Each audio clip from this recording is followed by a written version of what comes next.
موتو قبل ان تموتو بیان فرمائے ہیں دو مطلب۔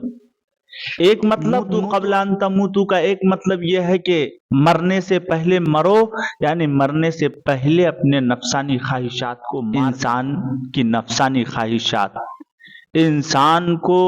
بہت دور تک لے چلے جاتا ہے، اتنے دور تک لے چلے جاتا ہے کہ انسان کا واپس لوٹنا بڑا مشکل ہو جاتا ہے۔ یہ نفسانی خواہشات ہے کہ انسان بینک سے لون لیتا ہے، بڑے بڑے موبائل اور مہنگی مہنگی گاڑیاں، اور طرح طرح سے اپنی خواہشات کو پوری کرنے کے لیے، لوگوں کو دکھانے کے لیے کہ میں بڑا ہوں، میں بڑے سیٹ کا بیٹا ہوں۔ تو یہ سب نفسانی خواہشات کا تقاضا ہے جو ہمیں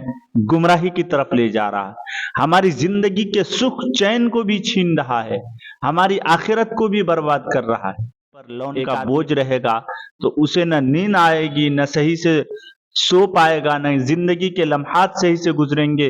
اور نہ ہی تو اللہ کی عبادت کے لیے اور آخرت کی فکر کے لیے اس کا کوئی وقت نکل پائے گا۔ تو نفسانی خواہشات کی خاطر انسان،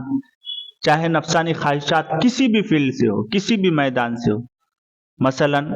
کسی سے ناجائز تعلق، کسی لڑکی سے، اور ان سے اپنی نفسانی خواہشات کے پورا کرنے کے لیے اپنی زندگی کے لمحات گزارنا، یا اسی طریقے سے حرام مال دولت کمانے کے لیے ہر رات و دن اسی کی فکر میں لگے رہنا۔ حرام کی دولت شروع میں انسان کو سکھ ضرور دیتی ہے،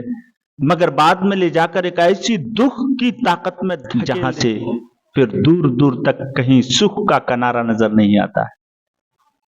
تو موتو قبل ان تموتو کا ایک مطلب یہ ہے کہ مرنے سے پہلے اپنے نفسانی خواہشات کو کچل ڈالو، مار ڈالو۔ جب انسان اپنی نفسانی خواہشات کو مار ڈالتا ہے، کچل ڈالتا ہے، تو سمجھو وہ آدھا اللہ کا ولی بن گیا۔ اب آدھا ولی بننے کے لیے آپ اللہ کی عبادت کریں، ایک مطلب تو یہ ہے۔ دوسرا مطلب مرنے سے پہلے مرو کا دوسرا مطلب حضرت مولانا اشرف علی تھانوی رحمۃ اللہ رحمۃ واسعہ نے بیان فرمایا ہے کہ آدمی کو کبھی کبھی تھوڑا سا وقت نکال کر مراقبہ کرنا چاہیے، سر جھکا کر، فرضی طور پر اپنے آپ کو مردوں میں شمار کر کے، کیونکہ اللہ کے نبی کی بھی حدیث ہے کہ آدمی صبح کر لے تو شام کا خیال نہ رکھ کے میں زندہ رہوں گا، یا نہیں شام کر لے تو صبح کا خیال، اپنے آپ کو مردوں میں شمار کر۔ تو آدمی کبھی کبھی مراقبہ میں فرض کرے کہ میری روح قبض کرنے کے لیے ملک الموت عزرائیل آ گیا ہے، اب وہ میری روح قبض کر رہا ہے، میری روح قبض کر لی گئی، اب میرے گھر والے رو دھو کر ہمیں کفن دفن کی تیاری کر رہے ہیں، ہماری قبر کھودی گئی، جنازہ پڑھ کے ہمیں قبر میں دفن کر دیا گیا، اب سارے لوگ جو گئے تھے ہمارے ساتھ وہ واپس آ رہے ہیں، اب تنہا میں قبر میں ہوں، میرے اعمال ہیں۔ فرشتے آئے سوال کرنے کے لیے، میدان محشر ہوگا اور سب سے بڑا اجتماع ہوگا، میدان محشر میں اللہ کی عدالت ہوگی، اللہ کے سامنے پیشین گوئی ہوگی، یہ سارے مراحل آدمی یاد کرے گا، مرنے سے پہلے ہی فرض کر کے اپنے آپ کو مارے گا،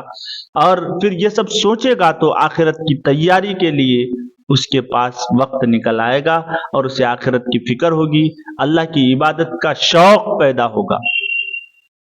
یہ دو مطلب بیان کیے علماء نے۔ موتو قبل ان تموتو، مرنے سے پہلے مرو، مرنے سے پہلے اپنی نفسانی خواہشات کو مار ڈالو، مرنے سے پہلے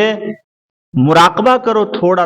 کبھی وقت نکال کر، اور اس میں فرض کرو کہ میں مر گیا، اب یہ سارے مراحل اور منزلیں ہمارے سامنے ہیں، وہاں ہمیں حساب دینا ہے، میرے ساتھ صرف اعمال جائیں گے، اس کے علاوہ کچھ نہیں جائے گا، تو پھر انسان کی آخرت کی تیاری کا شوق پیدا ہوگا۔ اللہ عمل کی توفیق عطا فرمائے۔ جو حضرات ہمارے چینل میں نئے ہیں سبسکرائب ضرور کر لیں۔ السلام علیکم۔